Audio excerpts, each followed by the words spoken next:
What's going on, everyone? So I actually just wanted to make this video just to sort of help you guys out, because I've been getting a lot of comments saying what's the easiest way to kill these ships, and I figured I've had a few tips from finishing them all, so I'd just like to share them in this video. And I'd just like to say really quickly before we get too far into the video, I've got a Discord down below, and I've actually got an Instagram account now. You can find all that at the Discord, so if you want to keep up to date with what I'm doing, then feel free to go there.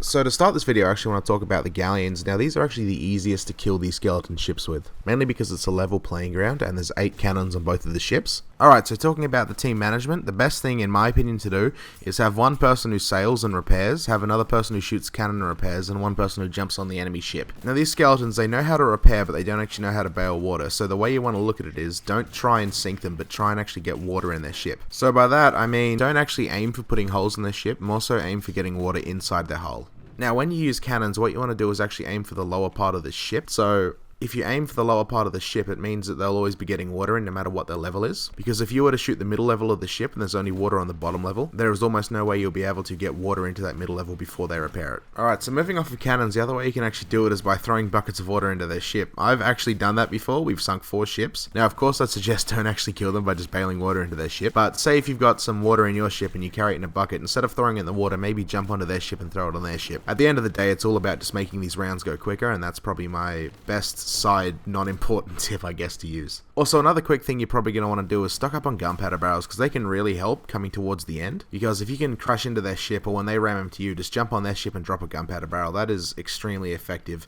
Not only does it kill the skeletons on the ship, it also puts holes and makes them sink quicker. So it's always a good idea to bring gunpowder barrels to the fight. Alright, so the final part about the Galleon is actually when you're fighting them with your sails, have the back one all the way down, have your middle one just directly in the middle, and have your front one all the way up. That sort of matches the speed of those Galleons, so you can sort of stay side by side with them at all times, but just make sure that someone's sailing at the same direction that the dead Galleons are sailing.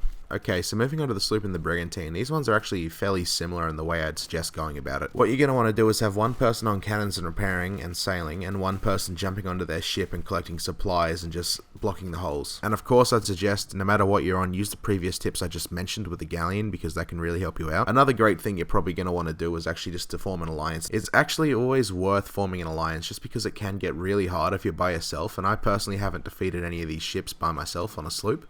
And it's always easier if you have another person helping you. To keep this video short, that's essentially everything I've got in the way of tips for now. I'm sure I'm going to have a few more as the event goes on, but these are just a couple of things that I think it's worth knowing when you're attacking these ships, just to make life a little bit easier. Of course, do keep up to date with this channel, because I will be posting stuff as soon as I can about how to do these things and just how to make life a little bit easier for you inside Sea of Thieves. And yeah, as I mentioned before, I actually have a Discord, so if you want to know how to do all the new events before I even post them to YouTube, and you just want to get in contact with myself or some of the admins there, feel free to go to that Discord. There's actually about 1,000 people in the Discord at the time of recording this, so we've grown quite big in the last couple of weeks. I'd also just like to take a minute to thank everyone for the previous support I've been having in this channel. We are growing so fast, and it's actually quite mind-boggling to see all this happen. Alright, so if you want to know how to do all the weekly Sea of Thieves updates as they come out within the first couple hours upon release, feel free to subscribe to my channel, because that's exactly what I do.